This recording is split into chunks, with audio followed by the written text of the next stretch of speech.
கருவே சரணம், குருவே சரணம், திருவே சரணம். திருக்கைலாய பரம்பரை 27வது குருமணிகள் குருவர்களாலும் சொக்கநாதரின் அதிகார மூர்த்தியாக இங்கே வீற்றிருக்கும் வள்ளி தெய்வான சமேத செல்வ முத்துக்குமாரசாமி திருவருளாலும் என்னுடைய வகுப்பு பற்றிய உணர்வுகளை ஒரு சிறிய உரையாக பேச வாய்ப்பு கொடுத்தமைக்கு நன்றி.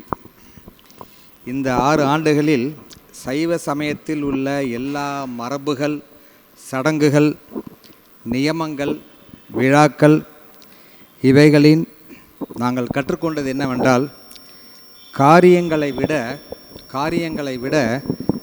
காரணங்கள் என்கின்ற தத்துவங்களைத்தான் நாங்கள் பெரிதும் உணர்ந்தோம், கற்றோம். மற்றவருக்கும் இதை கண்டிப்பாக சொல்வோம். காரியங்களை விட காரணங்கள் தான். எடுத்தவுடன் முக்கியமாக சொல்வதென்றால், இங்கு வள்ளி தெய்வானை செல்வ முத்துக்குமாரசாமி என்று நாம் வணங்குகிறோம்.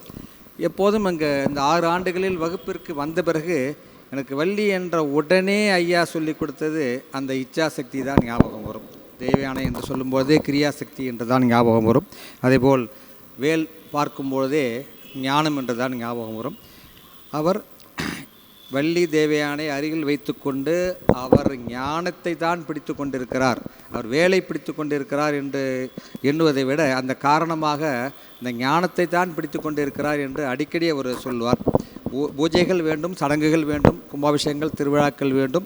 ஆனால் எல்லாவற்றையும் விட அந்தர்முகமாக உள்ளே உள்ள இந்த இறைவனை எல்லோரும் உணர்வுபூர்வமாக சிந்திக்க வேண்டும் என்று அடிக்கடி சொல்லுவார்.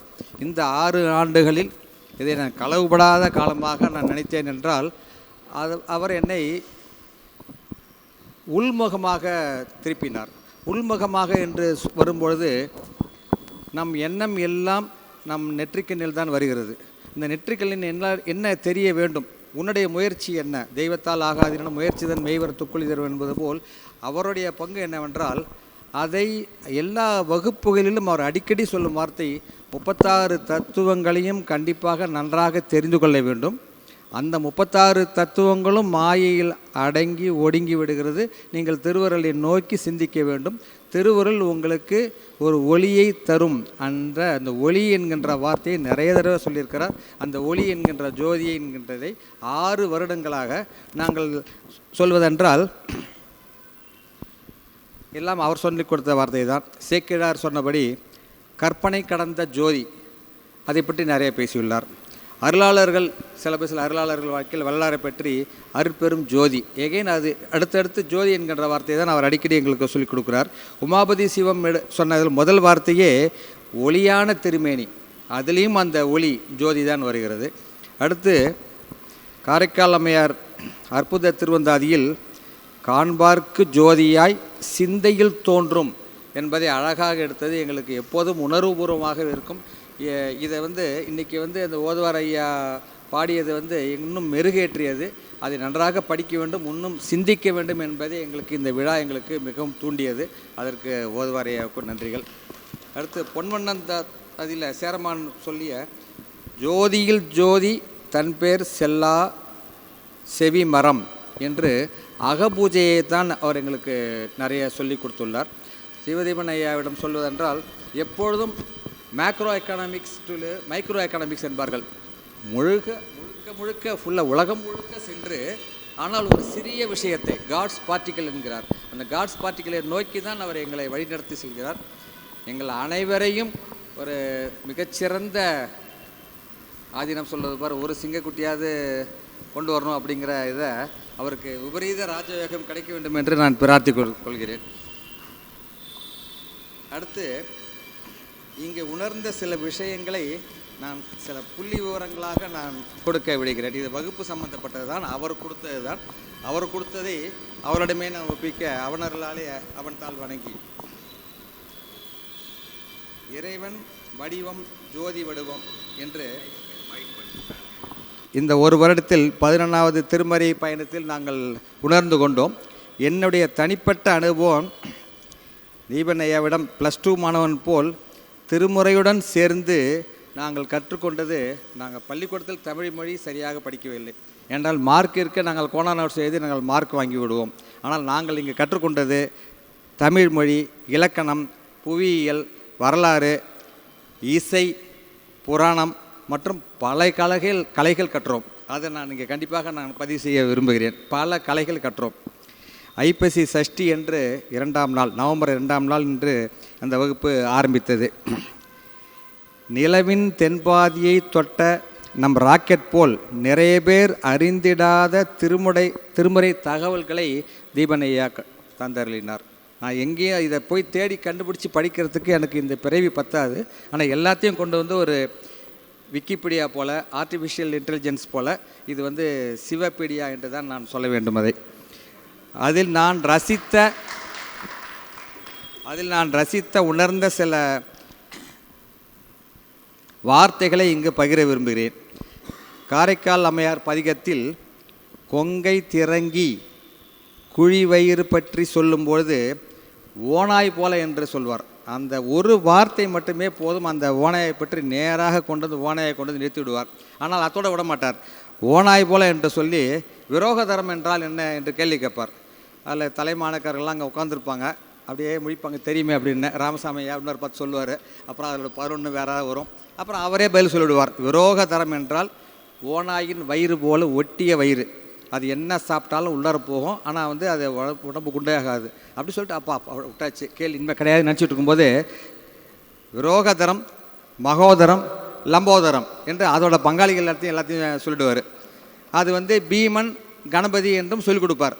இனிமேல் ஜென்மத்துக்கு தூக்கத்தில் அல்லது இருக்கும்போது கூட எழுப்பி எனக்கு லம்போதரம், மகோதரம் என்றால் கணபதி, பீமன், ஓனாய் என்று கண்டிப்பாக நான் ஒப்பித்து விடுவேன். அந்த அளவுக்கு எங்களுக்கு வந்து கோவிட் இன்ஜெக்ஷன் மாதிரி போட்டு தள்ளியிருக்காரு. அதேபோல் நாங்கள் பேய் என்றால் என்ன, வடிவேலு ரஜினி உடையாடலில் பேய் இருக்கா இல்லையா, இது வந்து எல்லாருக்கும் உள்ள இது. அதை சொல்லும்பொழுது அதுக்கு நேராக பதில் சொல்லாமல் பேய் என்று கேட்காதீர்கள், பேய்கள் என சொல்லுங்கள். மனித பேய்கள் வேறு, பிணம் தின்னும் பேய்கள் வேறு, சிவகணங்களாய் உள்ள பேய்கள் வேறு என்று பேய்களுக்கே எங்களுக்கு அட்டவணை போட்டு கொடுத்தவர் சிவதீபன் ஐயா தான். அதை விட முக்கியமாக நான் சரித்திரத்தை பற்றி எனக்கு ரொம்ப சரித்திரம் வரலாறு பிடிக்கும். ஆனால் அது உண்மையான சரித்திரத்தை நான் இதுவரையும் சரியாக படித்ததே இல்லை. பொன்னியின் செல்வன் கட்டுக்கதை என்பதே நான் ஐயாவுடன் தான் தெரிந்து கொண்டேன். கரெக்டாக மார்க்கோ போலோ பாண்டியன் நாட்டு சரிதையில் 17ஆம் நூற்றாண்டு அதில் தான் நவகண்டம் அரிகண்டம் பற்றி நான் இவரிடம்தான் தெரிந்தேன். இதற்கு முன்னால் நான் பாடி திருவழிதாயத்தில் அவர் ஒரு சோழ நாட்டு வீரன் தலையை அறுத்து நடந்து சென்று சிகையை பிடித்து கொண்டு போய் அந்த கொற்றவை காளியின் காலில் போட்ட கதை நான் அங்கு கேட்டுள்ளேன். ஆனால் அதுக்குள்ள அர்த்தங்களை நான் இங்கே தான் கற்றேன். அதற்கு பிறகு ஆரணி ரேணுகா படைவேடு அம்மன் என்றால் படைவேடு என்பதை படைவீடு என்று புரிந்து கொண்டதே இந்த வகுப்பில் தான். அதேபோல் சில வார்த்தைகளுக்கு, தமிழ் வார்த்தைகளுக்கு அர்த்தம் புரிந்து கொண்டதே நான் எங்கள் வகுப்பில் தான் கற்றுக்கொண்டேன். குழகன் என்றால் 16 வயது, குழகன் என்றால் 16 வயது. அதே போல் எங்கள் ஊர் பக்கம் கடுவங்குடின்னு ஒரு பஸ் போகும், டவுன் பஸ், அதான் எங்களுக்கு தெரியும். கடுவங்குடின்னு. கடுவன் என்றால் என்னென்னு தெரியாது. கடுவன் என்றால் ஆண் குரங்கு, நம்மளதான் சொன்னாருங்க, அப்புறம் தான் தெரிஞ்சுது. எனக்கு பிடித்த பாடல் சிலவற்றை நான் ஐயா மாதிரி பாடாட்டியும் நான் கூட காலேஜில் நான் இதில் பாட்டு போட்டியில் கலந்துக்கிட்டேன். எனக்கு சர்டிஃபிகேட்டில் பேச்சு போட்டியில் எனக்கு சர்டிஃபிகேட் கொடுத்தாங்க. பாட்டு போட்டியில் கலந்துக்கிட்டேன், எனக்கு பேச்சு போட்டியில் சர்டிஃபிகேட் கொடுத்தாங்க. வேதியனை வேத பொருளானை வேதத்துக்கு ஆதியனை ஆதரி நன்னாளனை ஜோதியான் வல் ஏன மாய்ப்புக்கு மாலவனும் மாட்டாது கில்லேனம் என்றான் கீழ் என்று மால் பிரம்மன் பற்றி இவர் நிறைய தடவை பேசியுள்ளார். அப்போதெல்லாம் ஆரம்ப காலத்திலெல்லாம் இது மால் பிரம்மன் பற்றி பேசும்போதெல்லாம் ஒரு ஆணவம் வந்து என்னோட உண்மைதான். ஆனால் அது கூடவே அவர் சொல்லுவார், அவ்வளவு உயர்ந்த ருத்ரனுக்கு சமமாக ஒரு சிவ அம்சமாகவே இருக்கின்ற திருமாலை யாரும் வந்து நீங்கள் ரொம்ப இதாக நினச்சிக்காதீங்க, அவர் மாதிரி ஒரு சிவனடியார் கிடைக்காது. ஏன்னா நந்தியில் முதலில் தர்ம விடை தான் முதலில் செல்கிறது, இரண்டாவது வந்து மால் விடை தான் செல்கிறது. அவ்வளவு நீங்கள் நினச்சா கூட அந்த இடத்துக்கு நம்மளால் போகவே முடியாது. அதனால் எப்பொழுதும் வந்து எல்லாரையும் வணங்க வேண்டும், ஆனால் வழிபாடு ஒன்று தான் என்பதை அவர் அடிக்கடி அவர் சொல்வார். அதற்கப்புறம் திருமால் மேலே எங்களுக்கு கொஞ்சம் ஒரு ஆசை வந்தது. ஏன்னா அடியார் பூஜை மரியி என்ற சிவஞான போதத்தில் சொன்னது போல மிகச்சிறந்த சிவனடியார் யார் என்றால் தர்ம நந்தி என்பது தத்துவம்தான், தர்மம் என்பது மனிதன் கிடையாது, தத்துவம்தான். அதனால் முதல் மூலஸ்தானத்தில் போவது திருமால் தான், திருமால் விடையதான் மூலஸ்தானத்தில் போகிறது, சிவத்துக்குள் உள்ளே நுழைவது திருமால் தான் என்பதை நான் ரொம்ப தெளிவாக நான் வகுப்பில் உணர்ந்தேன். அதை 36 தத்துவங்களில் புருஷன் அராகம் புருஷன் என்று பிரிக்கும் பொழுது அராகம் வரை வெறும் தத்துவங்களாகத்தான் இருக்கிறது. அடுத்தது புருஷன் என்று ஆரம்பிக்கும் பொழுது தான் வைஷ்ணவம் ஆரம்பிக்கிறது என்பதை நல்லாக தெளிவாக சொல்லிக் கொடுத்தார். அந்த புருஷனில் அவர் தமிழ் விளையாட்டு பாருங்கள், அந்த புருஷனில் உத்தமன் ஒருவன் இருக்கிறான், அவன்தான் உத்தம புருஷன், அவன்தான் புருஷோத்தமன் என்று சொல்லும்போது மிகவும் சுவையாக இருக்கும். மறக்கவே மறக்காது, நமக்கு மறக்கவே மறக்காது. டைம் இருக்கா, பேசலாமா?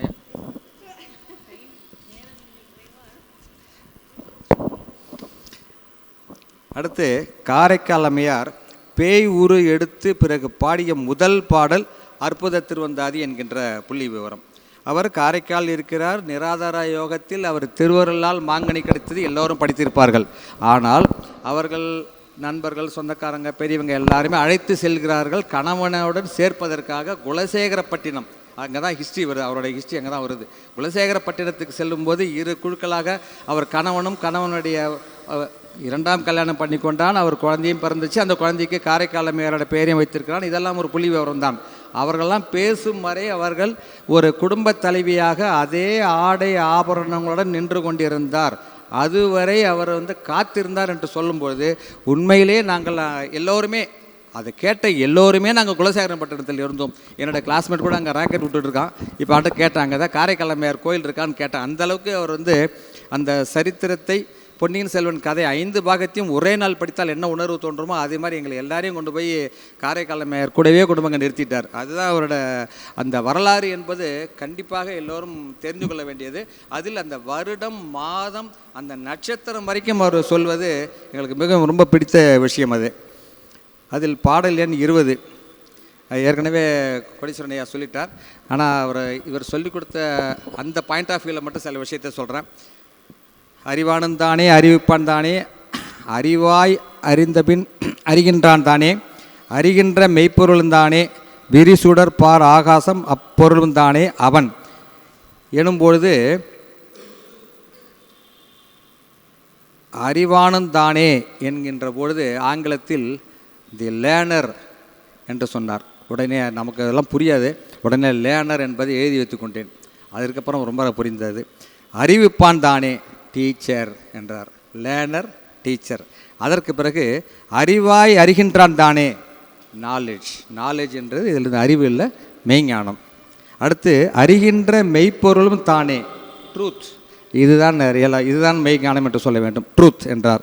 விரிசுடர் பாராகாசம். இதில் லேர்னர், டீச்சர், நாலேஜ், ட்ரூத் என்று சொல்லும்போது ஒரு சைவ சித்தாந்தத்தை சிஸ்டமேட்டிக்காக சயின்டிஃபிக்காகவும் சொல்லலாம் என்பதில் அவர் ஒரு ஏவிசி காலேஜ் என்றதால் அதில் எனக்கு ஒரு பெருமை. மேலோடதில் படித்த அதில் எனும்போது காணும் உபகாரம், காட்டும் உபகாரம் எல்லாம் ஐயா பெரியவங்கெல்லாம் சொல்லிட்டாங்க, அதில் நான் ஒன்றும் பைபாஸ் பண்ணிடுறேன். அதேபோல் சில தமிழ் வார்த்தைகள் நான் நன்றாக விருப்பப்புடன் தெரிந்து கொண்டது இங்கு தான். பிடாரன், பிடாரி, பேயன், பேச்சு, கால், அதர், காலதர். அதல் என்றால் தோல், அதர் என்றால் வழி. நான் எல்லாம் காலதர் என்று சொல்லும்போதே காணதர் என்ற வார்த்தையை சொல்வார். காலதர் என்றால் காற்றின் வழி, காணதர் என்றால் காட்டின் வழி. நமக்கெல்லாம் காட்டின் வழினாலே நமக்கு இளையராஜா படத்தைங்க வரும், காட்டு வழி போகிற பொண்ணே கவலைப்படாது. அந்த பாட்டு கூட இப்போ என்ன தோணுதுன்னா, காட்டு வழி போகிற பொண்ணே என்றால் இதை அஞ்ஞானத்தில் செல்லும் உயிரே நீ இதை போய் சேரு அப்படிங்கிற மாதிரி தான் இவர் பாட்டு கேட்ட பிறகு எனக்கு உணர்வு வருது. அதே போல் பாடல் 33 நூலறிவு பேசி நுழைவல்லாதார் திரிக நீலமடி மிடற்றான் நீர்மையுடைய ஓந்து எக்கோலத்து எவ்வொருவாய் ஏத்த வல்லார்கள் செய்வார்க்கும். அந்த இது நிறைய பரசமயங்கள் இருக்கின்றன. நிறைய பேர் வந்து குரு வணங்குறாங்க, கார்ப்பரேட் குரு வணங்குறாங்க, மிலேச்ச மதங்களை வணங்குறாங்க. அதுலேயும் மிக மிக நல்லவர்கள் இருக்கிறார்கள். We can see true Christians, true Muslims and even நிறைய பேர் ஃபாலோ பண்ணுறவங்க இருக்காங்க. இதில் அந்த காலத்தில் எப்படி 3ஆம் நூற்றாண்டிலே அவர் எப்படி ஒரு உணர்ந்த காரைக்காலம்மையார் எழுதினார் என்பதை இவர் சொல்லிக் கொடுக்கும்போது தான் அது படிக்காத வரை நமக்கு எதுவுமே தெரியாது. இவர் சொல்லிக் கொடுக்கத்தான் நான் எவ்வளோ முட்டாள் என்று தெரிகிறது. அதில் அந்த வார்த்தையை பாருங்கள். எக்கோலத்து எவ்வுருவாய் எத்தவங்கள் செய்வார்க்கும், என்ன தவம் செய்தாலும், எக்கோலத்தில் இருந்தாலும் எவ்வுருவாய் இருந்தாலும் அக்கோலத்தில் அவ்வுருவாய் சிவனே வருவார், அவ்வுருவாய் சிவனே வருவார். நீ எங்கேயோ ஒரு சைபீரியாவில் இருந்துட்டு யாரோ ஒரு குருன்னு ஒருத்தரை பிடிச்சிக்கிட்டு நீ அவரை வணங்கிக்கிட்டே இரு.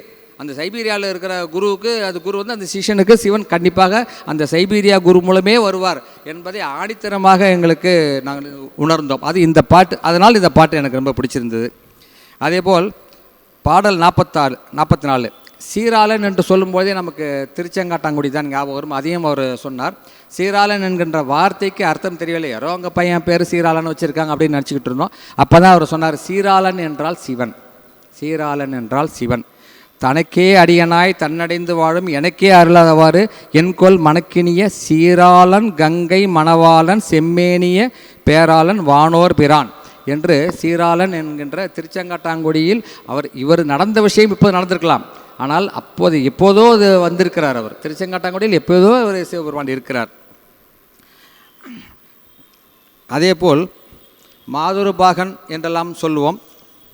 ஏழைக்கு ஒரு பாகர், ஏழை என்றால் அம்பாள் என்று தெரிந்து கொண்டதும் இங்குதான்.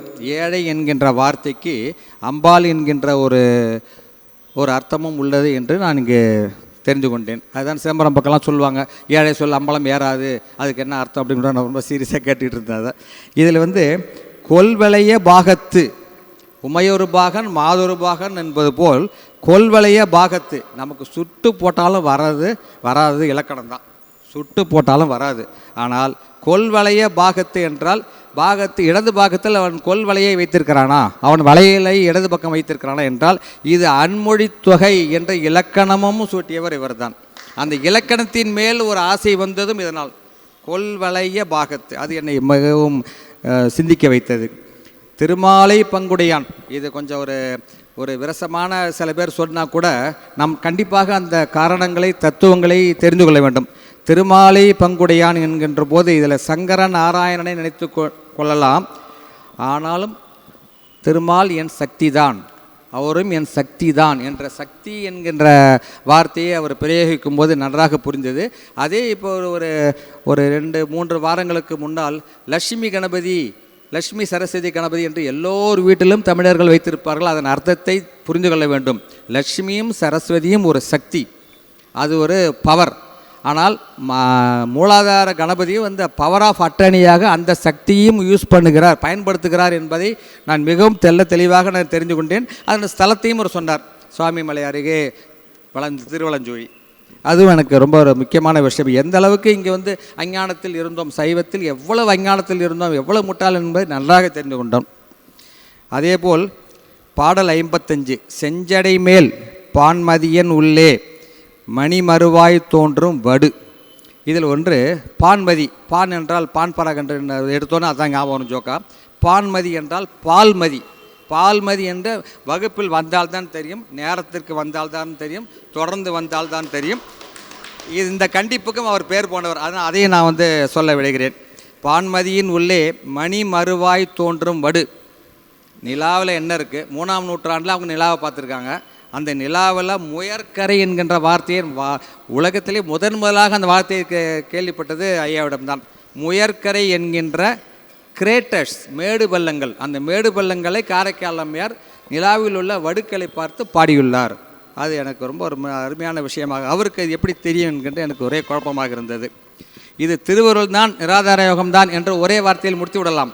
அதுக்கு இவ்வளவு ரூம் போட்டு யோசிக்க வேண்டாம். ஆனால் அதில் உள்ளார இறங்கினா தான் இது ஞான பாதையா அல்லது ஞான போதையா என்று தெரியவில்லை. ஆனால் ஞான போதையாக இருந்தாலும் இது எனக்கு ரொம்ப நல்லாவே இருக்குது. இல்லைன்னா இந்த 6 வருஷம் நான் இந்த ஞான போதையில் இல்லைன்னா கண்டிப்பாக நான் ரம்மி விளாண்டுருப்பேன், அல்லது T20 இப்போ ஷேர் மார்க்கெட்டில் இறங்கியிருப்பேன், வீணாக போயிருப்பேன்.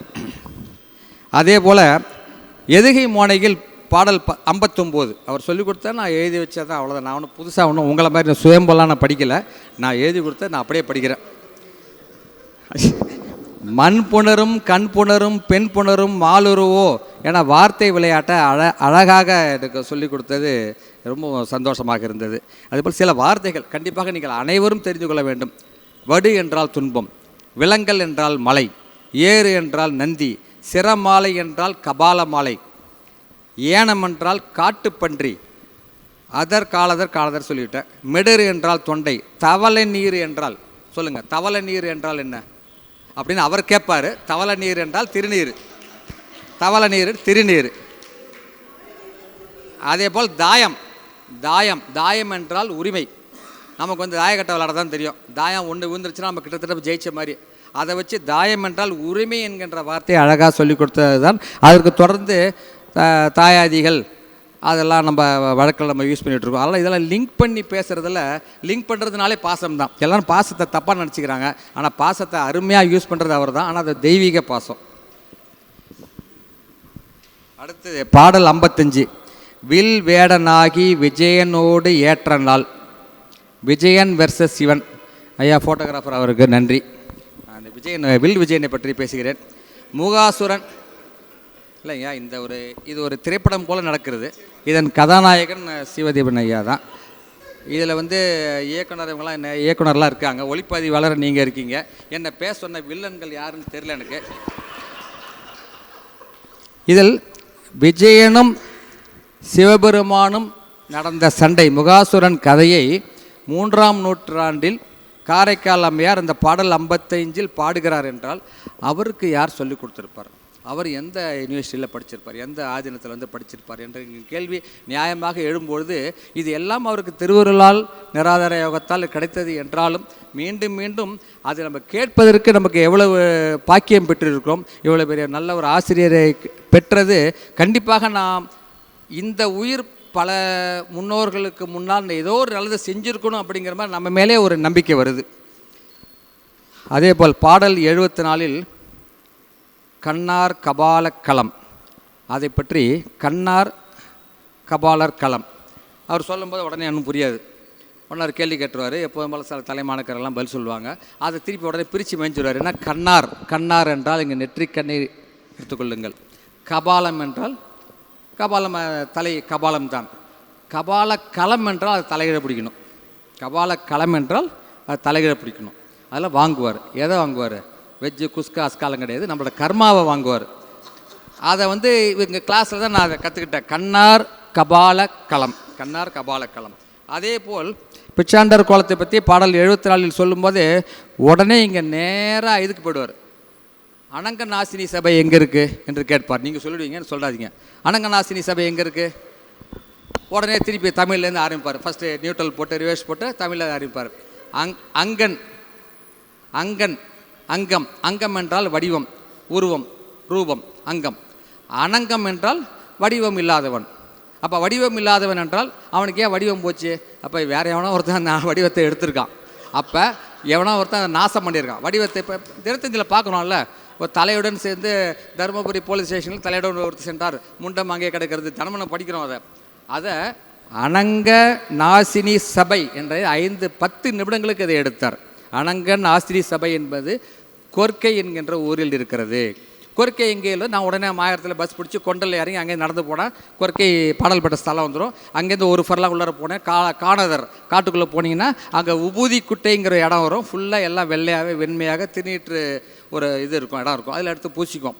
இதை வந்து நம்ம வந்து ஒரு விழாவாக தான் நம்ம எடுப்போமே தவிர, அந்த அனங்க நாசினி சபையை அந்த நாசம் பண்ணியவர் பேர் மன்மதேஸ்வரர் என்று சொன்னதும் அவர் தான். இதெல்லாம் மறக்கவே மறக்காது. இதெல்லாம் நான் எழுதி தான் வச்சுருக்கேன். ஆனால் இதெல்லாம் எனக்கு ஜென்மத்தில் மறக்காது.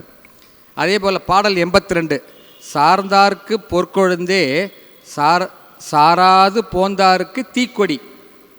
அதாவது இறைவன் எவ்வளவு கருணையுடன் இருக்கிறானோ, இறைவனுக்கு குணம் இருக்கிறதா என்றால் குணம் இருக்கிறது. எல்லாம் அவன் தாண்டியவன் என்றாலும் குணம் இருக்கிறது. என்னவென்றால் அனைவருக்கும் முக்தி கொடுக்க வேண்டும் என்கின்ற கருணை போகம் இருக்கிறது என்று குணம் உள்ளவர் என்று சொன்ன திருப்பி, அதாவது அதிட்டித்து கூறுதல். அதில் சார்ந்தார்க்கு பொற்கொழுந்து, பொன்னான கொழுந்தாக இருக்கிறார். ஆனால் சாராது போந்தாருக்கு தீக்கொடியாக இருக்கிறான். அது எனக்கு ரொம்ப நல்லா இருந்தது. அது பேர் பாடல் 86. பேய் போன்ற பதவி. நம்ம தர்மதாசன் ஐயாவுக்கு பேய் தர்மதாசன் வச்சுட்டு போகிறாங்க. ஐயா நன்றிங்கய்யா. தர்மதாசன் ஐயா ரொம்ப நன்றி. பதவி கிடச்சிது காரைக்கால் அம்மையாருக்கு. உங்களுக்கு மேனேஜர் போஸ்ட் மாதிரி காரைக்கால் அம்மையாருக்கு பதவி கிடச்சிது. பேயார் பதவி கிடச்சிதுன்னு கிளாஸில் சொல்லிக் கொடுக்குறாங்க. பேய்ங்கிற பதவி காரைக்கால் அம்மையாருக்கு கிடச்சிதான். அது எங்கே கிடச்சிது அப்படிங்கிறத ஆதார பாடல் 86ன்னு சொன்னாங்க. 86 தான் சொன்னாங்க. பேயாய நற்கணத்தின் ஒன்றாய நாம். பேய் இருக்கா இல்லையா அதெல்லாம் வேண்டாம். தெய்வீக பேய் கணங்களில் ஒன்றாக எனக்கு பதவி கொடுத்தார் என்கின்ற ஆதார பாடல் 86. அந்த பதவி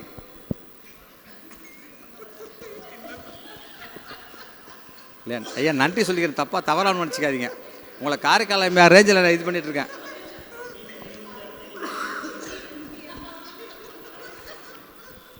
பாடல் 89. ஒளி என்கின்ற வார்த்தை விளையாட்டு. ஒளியான வில், ஒளி நஞ்சு, இரண்டுமே ஒரே வார்த்தை தான். ஒளியான வில், ஒளி நஞ்சு, இரண்டும் வார்த்தை ஒளிதான்.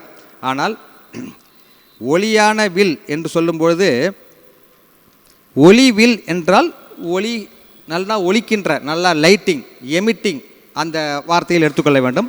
அடுத்தது வசப்படுத்தும் என்கின்ற ஒளி நஞ்சு. இந்த ஒளி நஞ்சு என்றால் ஒளிந்திருக்கும் நஞ்சு. அந்த ஒளியோட அர்த்தம் வேற. ஒளிந்திருக்கும் நஞ்சு, அவருடைய சிவபெருமானின் மெடற்றிலே ஒளிந்திருக்கும் நஞ்சு என்கின்ற வார்த்தையை எடுத்துக்கொள்ள வேண்டும். ஏனென்றால் அவர் மன்மதனை சொல்லும் பொழுது வன்மதன் என்றார். இது நான் ரொம்ப உணர்ந்த வரியது.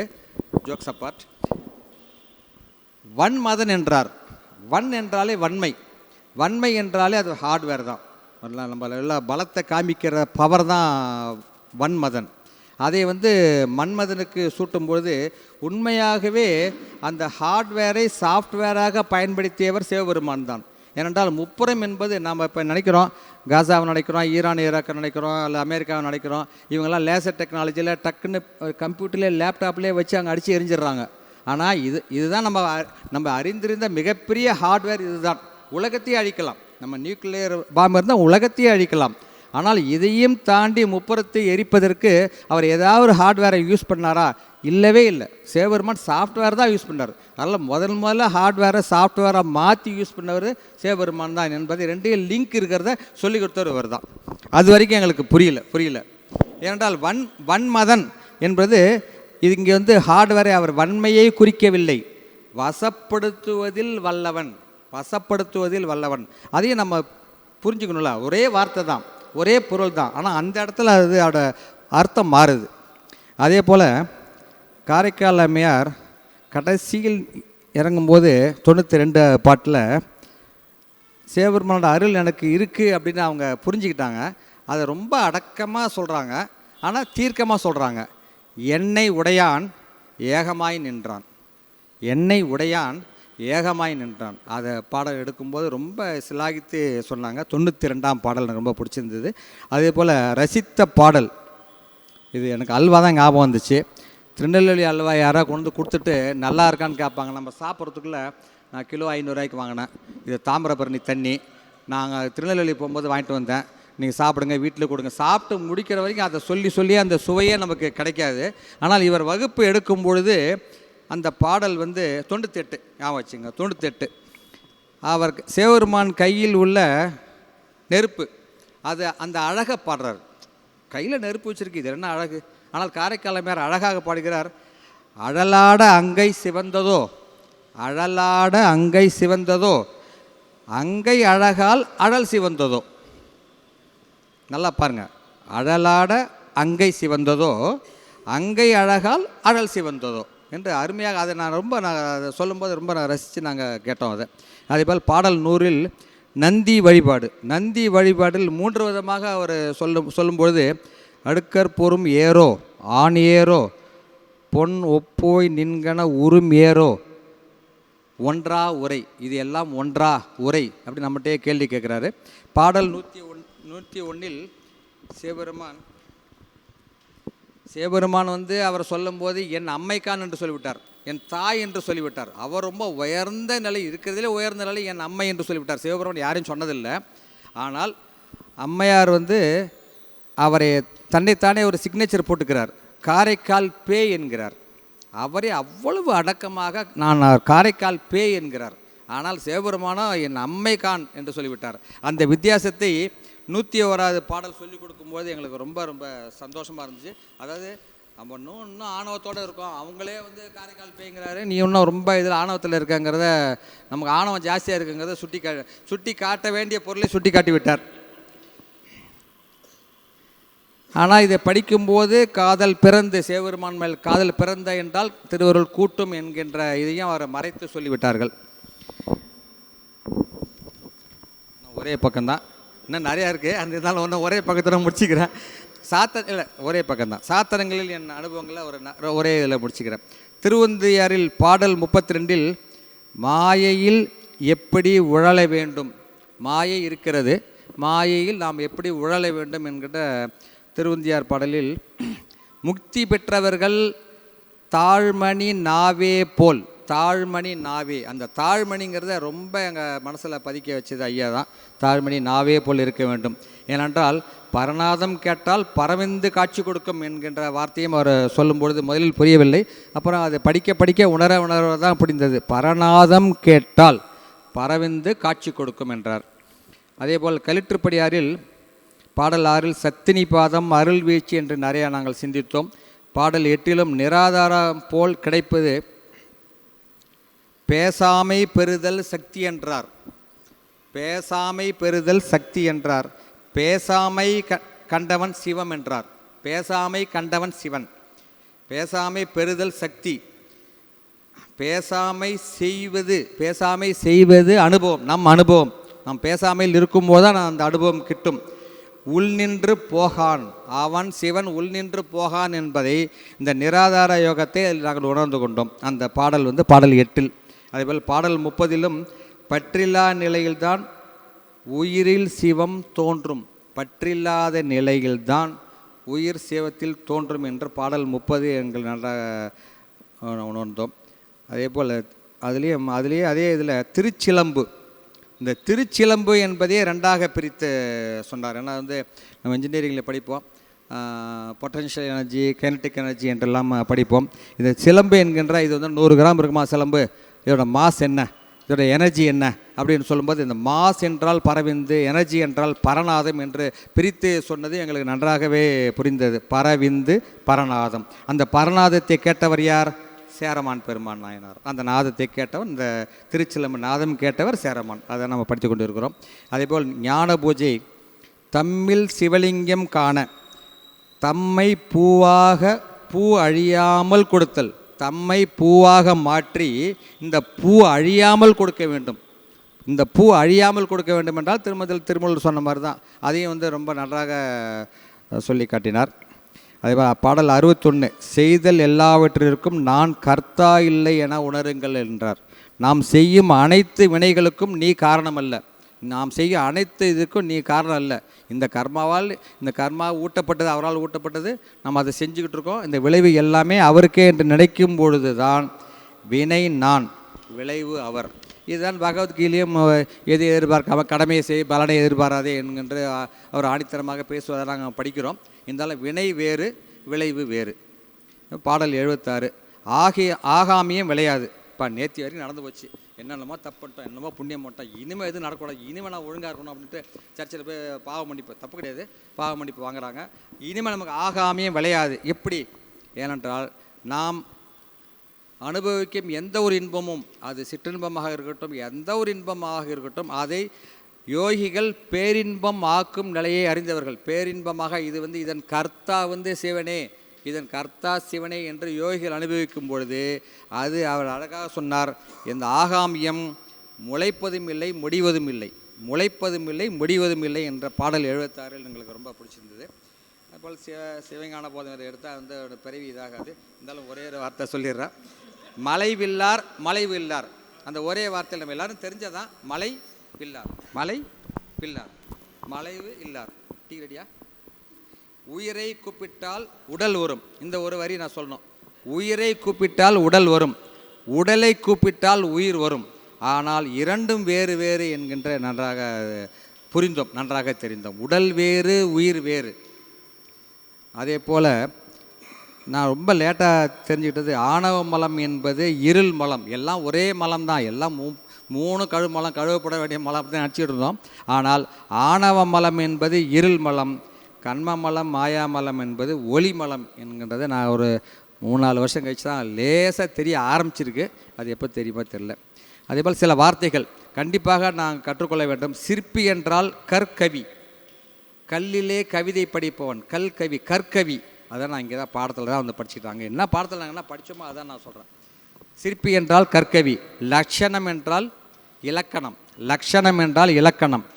பசாசம் என்றால் எல்லாருக்கும் தெரிஞ்சிருக்கும். பசாசம் என்றால் இரும்பு தூள். அதே போல் இன்னும் நான் ரசித்த ஒரு இந்த வரியோடு முடித்துக்கொள்கிறேன். ஆணவத்தில் உயிர் இருப்பது கேவலாவத்தை, ஆணவத்தில் உயிர் இருப்பது கேவலாவத்தை. கண்ம மாயையில் உயிர் இருப்பது சகலாவத்தை.